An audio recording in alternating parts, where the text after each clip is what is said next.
Hi, welcome to my channel. Episode 10 అయితే మీకోసం రెడీగా ఉంది.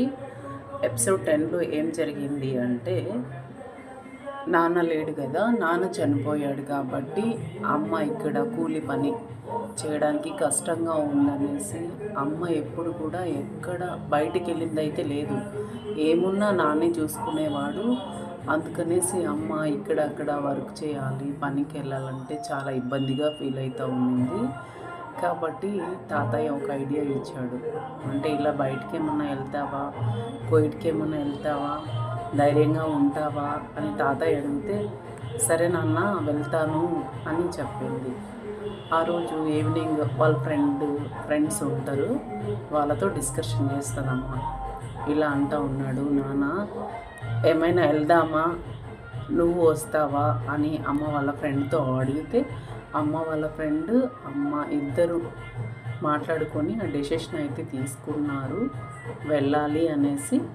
సరే అని చెప్పి ఇద్దరికి పాస్పోర్ట్లు అయితే లేవు. వేరే అంకుల్ దగ్గరికి వెళ్ళి, అంకుల్ దగ్గర తెలిసిన అంకుల్ అమ్మ వాళ్ళ ఫ్రెండ్కి అంకుల్ దగ్గర పాస్పోర్ట్ అయితే చేయించుకున్నారు ఇద్దరు. అంకుల్ కూడా ట్రై చేసి విజాలు అయితే తెప్పించాడు. తర్వాత మనీ కావాలి కదా ఖర్చులకి, అక్కడికి వెళ్ళడానికి, అన్నిటికీ. తాతయ్య అమ్మమ్మ మా దగ్గరే ఉన్నారు. ఇంకా డబ్బు కోసం అంతా ట్రై చేసింది అమ్మ. ట్రై చేస్తే ఎక్కడ కూడా దొరకలేదు అమ్మకు డబ్బులు. అమ్మ వాళ్ళ అన్నయ్య వాళ్ళు ఉన్నారు, పెద్దమ్మ కొడుకులు, వాళ్ళని అడిగింది. వాళ్ళ మేనమామ గారు ఉంటారు, వాళ్ళని అడిగింది.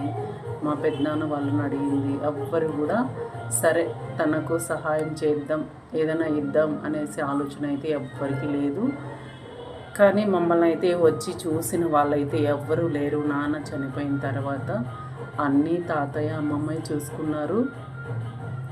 మా ముందుండి వెనక వాళ్ళే అన్నీ నడిపించి అమ్మకు ధైర్యాన్ని ఇచ్చి, అలాగే మేము చూసుకుంటాము, పిల్లల మీద నువ్వు బెంగ పెట్టుకోకుండా ధైర్యంగా ఉంటానంటేనే వెళ్ళు, లేదంటే వద్దు అని అయితే తాతయ్య చెప్పాడు. ఏం కాదు నాన్న, నేను ఉంటాను, ఇంకా పిల్లల్ని అన్నీ నేనే కదా చూసుకోవాలి, పిల్లల్ని చదివించుకోవాలి, పాప అయితే ఉంది, పిల్లలు అయితే ఉన్నారు కదా, వాళ్ళకు మంచి చెడు ఏదైనా నేను చేయాలి అంటే నేను వేరే కంట్రీకి అయితే వెళ్ళాలి కదా నాన్న, ఇక్కడైతే ఇది కూలి పని నేను చేయలేను అనేసి అమ్మ చెప్తే ఓకే అని తాతయ్య అమ్మమ్మ ఓకే చెప్పారు. వీసాలు అయితే తెప్పించుకున్నారు. తర్వాత మెడికల్ అవన్నీ ఉంటాయి కదా, ఇద్దరు వెళ్ళారు బాంబేకి.